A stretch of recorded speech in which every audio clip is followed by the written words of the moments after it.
নিহত সবাই। ইন্না লিল্লাহি ওয়া ইন্না ইলাইহি রাজিউন। বিসমিল্লাহির রহমানির রহিম। আসসালামু আলাইকুম। বন্ধুরা, আশা করি সকলে ভালো আছেন ইনশাআল্লাহ। বন্ধুরা, স্ক্রিনে দেখতে পাচ্ছেন একটি ফটো। এই ফটোর ভিতরে দেখেন উপরে লেখা রয়েছে নিহত সবাই। মানে এই ছবিতে যে ব্যক্তিরা রয়েছে সকলে নিহত হয়েছে কোথায়? সৌদি আরবে গত ৯ই আগস্ট একটি অগ্নিকাণ্ডে সৌদি আরব প্রবাসী ১৬ জন বাংলাদেশি একেবারে মৃত্যুবরণ করে। আজকের ভিডিও খুবই গুরুত্বপূর্ণ, আশা করি সম্পূর্ণ ভিডিওটি দেখবেন এবং শেয়ার করে অন্যদেরকে দেখার সুযোগ করে দেবেন। ভিডিওটি খুবই সেন্সিটিভ এবং মর্মান্তিক, দুঃখজনক।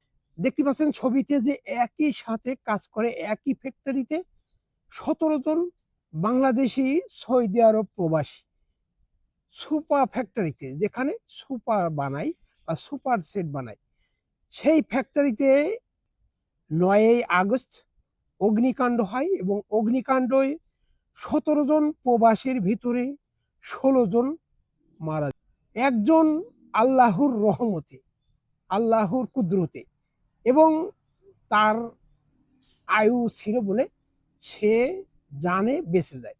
দেখেন এই ছবিটি যে কোনো ইভেন্ট বা যে কোনো অনুষ্ঠানের ছবি, সবাই হাস্য উজ্জ্বল এবং বয়স ক্যাটাগরি সবই একই রকম এবং এগুলোর বাড়ি, সবার বাড়ি ম্যাক্সিমাম একই জেলাতে।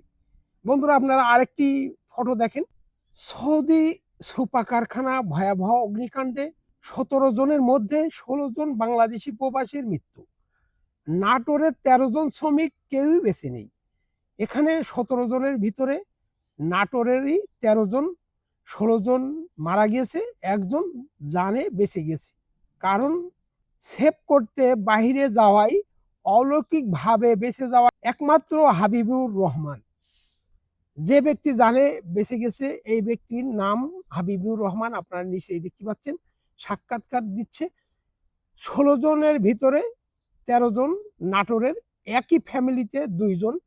এই ২ জনের ভিতরে নিউজ পেপারে লেখছে যে একজন ৭ বছর ধরে ওই ফ্যাক্টরিতে কাজ করে এবং ২ বছর আগে তার ছোট ভাইকে ওই ফ্যাক্টরিতে সে নিয়ে গেছে। বিধির লেখন চায় না খণ্ডন। মৃত্যু সবারই হবে একদিন, কিন্তু অকাল মৃত্যু অনেক দুঃখের। বিষয়টি খুবই সেন্সিটিভ এবং দুঃখজনক। আপনারা সবাই দোয়া করবেন যেন আল্লাহ তাআলা এই সকল প্রবাসী ভাইদের জান্নাতবাসী করে এবং তাদের ফ্যামিলিকে এই শোক সইবার মতো তৌফিক দান করে। কার কিভাবে মৃত্যু আছে কেউ জানে না, জানে একমাত্র আল্লাহ রব্বুল আলামিন। কিন্তু প্রবাসের মাটিতে একই সাথে এতগুলো তাজা প্রাণ অগ্নিকাণ্ডে চলে যাবে কেউই জানে না, কেউই এটা আশা করে না। আয় না থাকলে চলে যেতে হবে, এটাই স্বাভাবিক। যে ব্যক্তির আয়ু আছে, আল্লাহ রব্বুল আলামিন তাকে যে কোনো ওসিলায় বাহিরে নিয়ে গেছে এবং ওই ১৬ জন অগ্নিকাণ্ডে মারা গেছে। করুণ একটি বার্তা রয়েছে যে প্রবাসী তার মাকে ফোন করেছে অনেকবার, যখন ফ্যাক্টরির ভিতরে আগুন ধরে হয়তোবা তাদের বেরোনোর পথ ছিল না বা উপায় ছিল না। সে বারবার কল করে যখন পায়নি তখন সে ভয়েস এসএমএস দিয়েছে, বাড়িতে কি সবাই আগুন ধরে পুড়ে মরে গেছে? মা, ফোনটা ধরো, আমি মরে যাচ্ছি, আমি পুড়ে যাচ্ছি, হয়তোবা আর তোমাদের সাথে কথা হবে না। যাই হোক বন্ধুরা, খুবই দুঃখজনক এবং হৃদয় বিদায়ক। কথা বলা খুবই কঠিন এইসব বিষয়। বন্ধুরা, ভালো থাকবেন।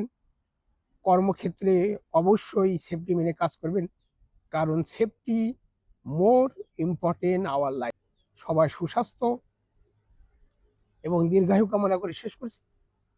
আসসালামু আলাইকুম।